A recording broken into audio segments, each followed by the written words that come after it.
নমস্কার, কেমন আছেন সবাই? আশা করছি ভালো আছেন। তো নতুন এক ভিডিও নিয়ে আপনাদের সামনে হাজির হলাম। বিগত কয়েকটা সাপ্তাহিক বর্তমান আমি আপনাদের সামনে নিয়ে হাজির হতে পারিনি।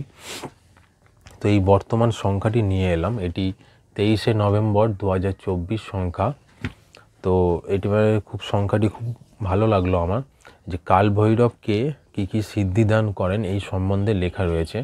আপনারা ভিডিওটা দেখুন, তাহলে রিভিউটা আপনারা দেখতে পাবেন যে কী কী রয়েছে না রয়েছে। এটি বর্তমান প্রকাশনা, সাপ্তাহিক বর্তমান।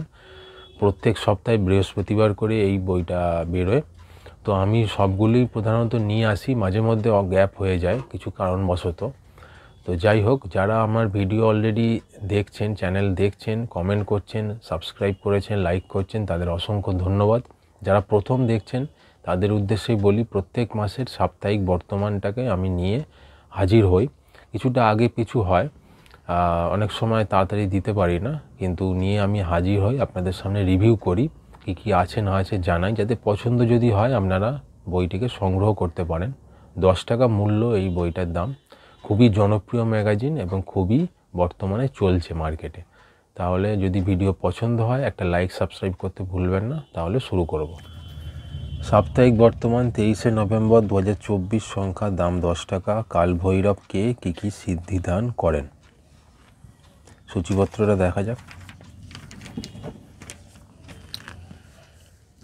কি রয়েছে সূচিপত্রের মধ্যে। প্রচ্ছদ নিবন্ধের মধ্যে কাল ভৈরবকে কী কী সিদ্ধিদান করেন সোমব্রত সরকার আর গৌতম বিশ্বাসের দুজনের লেখা রয়েছে এই ব্যাপারে।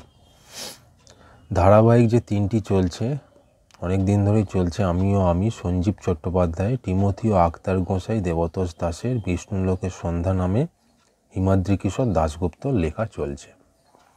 বিশেষ রচনার মধ্যে এবারে কবি ও কাঙাল অংশুমান চক্রবর্তীর লেখা, গয়নাবাড়ির আখ্যান ভরত বাগের লেখা।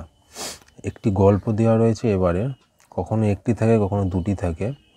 এবারে একটি রয়েছে ফোস্কা, নিহারুল ইসলামের লেখা রয়েছে। খেলা বিভাগে ক্রমশ হারিয়ে যাচ্ছে নেইমার, অস্ট্রেলিয়া সিরিজে কঠিন চ্যালেঞ্জের মুখে রোহিতরা।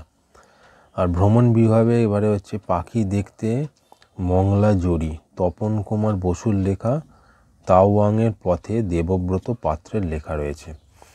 বিদ্যা বালানের সাক্ষাৎকার দেওয়া রয়েছে সিনেমা ও টিভির বিভাগে। আর নিয়মিত বিভাগ যেগুলো থাকে, চিঠি, অমৃত কথা, বইপাড়া, শব্দ, সুখে থাকুন, সাম্প্রতিক, স্বাস্থ্য, সংস্কৃতি, ভাগ্যচক্র। তো এইগুলো দিয়ে সাজানো রয়েছে এবারে সাপ্তাহিক বর্তমান। 37তম বর্ষ চলছে এটি। প্রচ্ছদ নিবন্ধের মধ্যে দেখতে পাচ্ছেন কাল ভৈরবকে, যেগুলো বললাম, সোমব্রত সরকার, গৌতম বিশ্বাসের লেখা। ধারাবাহিক যেটি টিমোথি ও আক্তার গোসাই, 79তম পর্ব, দেবতোষ দাসের লেখা চলছে। ফোস্কা, নিহারুল ইসলামের গল্প, একটি গল্প দেওয়া রয়েছে, এটি রয়েছে। আমি সঞ্জীব চট্টোপাধ্যায়, 46তম পর্ব এটি। শুরু হচ্ছে নতুন একটি ধারাবাহিক, সমৃদ্ধ দত্তের ঐতিহাসিক হত্যা রহস্য। এটি শুরু হতে যাচ্ছে, সেটি এখানে লেখা রয়েছে। বিষ্ণুলোকের সন্ধ্যা নামে 40তম পর্ব, হিমাদ্রি কিশোর দাশগুপ্তর লেখা। সাপ্তাহিক বর্তমান ম্যাগাজিনটা রিভিউ করলাম, তুলে ধরলাম। আশা করছি আপনাদের পছন্দ হয়েছে। যদি পছন্দ হয় একটা লাইক, সাবস্ক্রাইব করতে ভুলবেন না শেষে। আর দেখতে থাকুন নিউ ম্যাগাজিনস চ্যানেলটি। ধন্যবাদ।